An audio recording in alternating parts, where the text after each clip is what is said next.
Hello, this is Michael with Bay Attractions, and today we're going to talk about the rides that were here on opening day that are no longer here.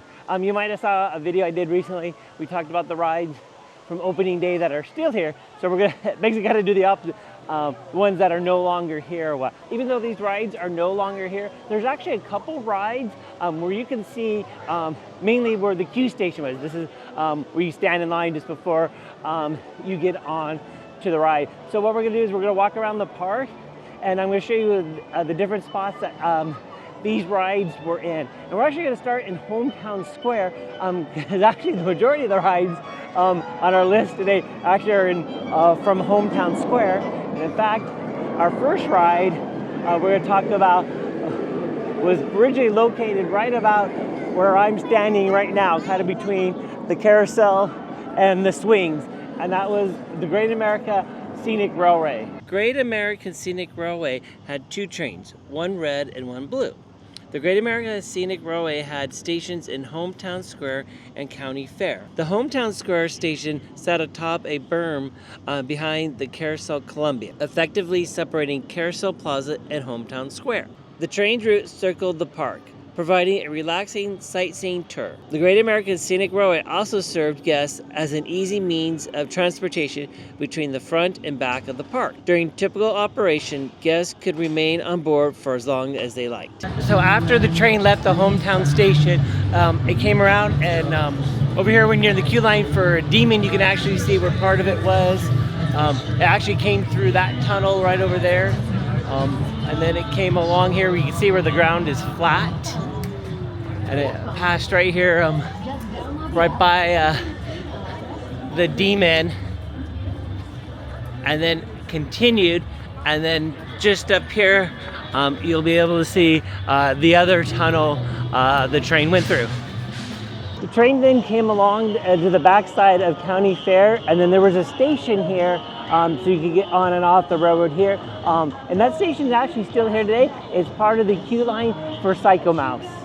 The train then went behind Rapids, and then came here, which is the kind of entrance between America's Corner and Orleans Place today. And if you look, you can see on each side of the walkway kind of the cement area, and this was actually where the sports were to hold up the train. The train came through here and then went across and then went right through where Patriot is today. After passing right by what is now Patriot, the train came back into the station here in Hometown Square. The Great American Scenic Railway was removed after the 1999 season. The Hometown Square station was demolished. Our next ride wasn't too far from the train station. There's actually another ride where you can still see where the queue line was, and it's right over here. Triple Play was located in Hometown Square. With its unique spinning and diving action, the Triple Play is fun for everyone. The ride was removed in 2004. The queue line is still here today. During the regular season, the queue station here has some pictures originally from the park. And actually one of the pictures has our next ride, and it's the one here on the end, and that is the trolley. The trolley circled around Hometown Square and then went over past the carousel into Orleans Place and ended up about where Orleans Orbit is today.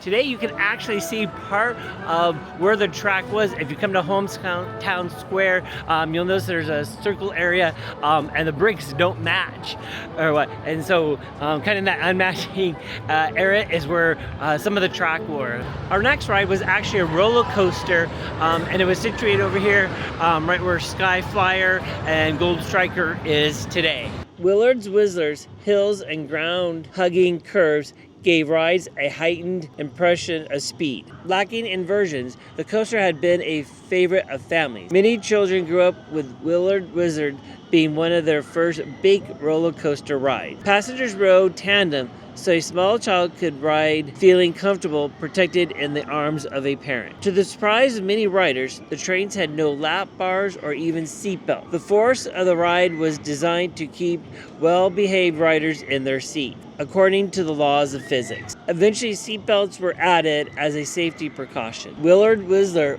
was named in honor of J. Willard Marriott, founder of the Marriott Corporation.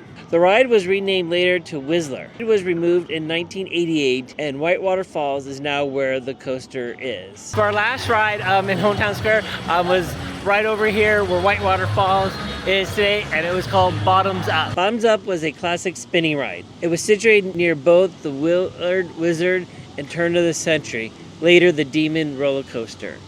The ride was removed in 1988. Our next ride is just past Railblazer here on the left as you head more into County Fair, and you can see a little bit of it left over from when it was here, and that ride was called Triple Wheel. So over on the grass there, you can see where this circle is where the ride was. Triple Wheel, or sometimes called Sky Whirl, debuted as the world's first triple Ferris wheel in 1976. Designed for operation efficiency, Sky Whirl eliminated the slow tradition of loading and unloading process by lowering the entire wheel on its side. This allowed for simultaneously unloading and loading of all cabins on an entire wheel. Sky Whirl was an engineering marvel. It was fascinating to observe this massive mechanical wonder operate. While one wheel was on the landing pad for passengers to unload and load, the other two wheels were continuously spinning in the air at a height of about 110 feet. This made for a long, relaxing,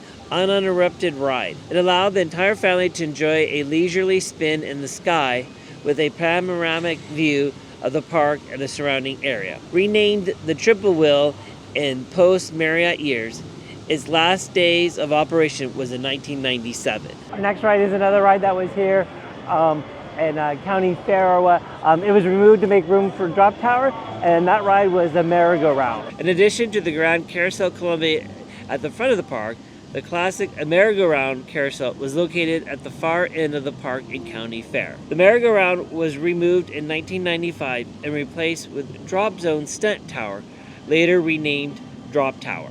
The next ride was located right behind me where Rapids is today, and was called Golf Coaster. Golf Coaster was a kid's roller coaster and was located in Orleans Place. Golf Coaster operated through the 1980 season. Today, Whitboard Rapids is where the golf coaster once stood. For our next ride, it was right here by what is today Mass Effect. In those days, this area was called Yankee Harbor, and this ride was actually removed for the ride that was before Mass Effect. It was called Days of Thunder, and it was situated right about the exit to Mass Effect, and that ride was called the Lobster. Lobster was located in Yankee Harbor and had two arms at a time that allowed loading and unloading of 8 passenger cars simultaneously. This was repeated 2 more times per cycle to complete the unloading and loading of all 6 arms. At the end of each arm, there were 4 passenger cars.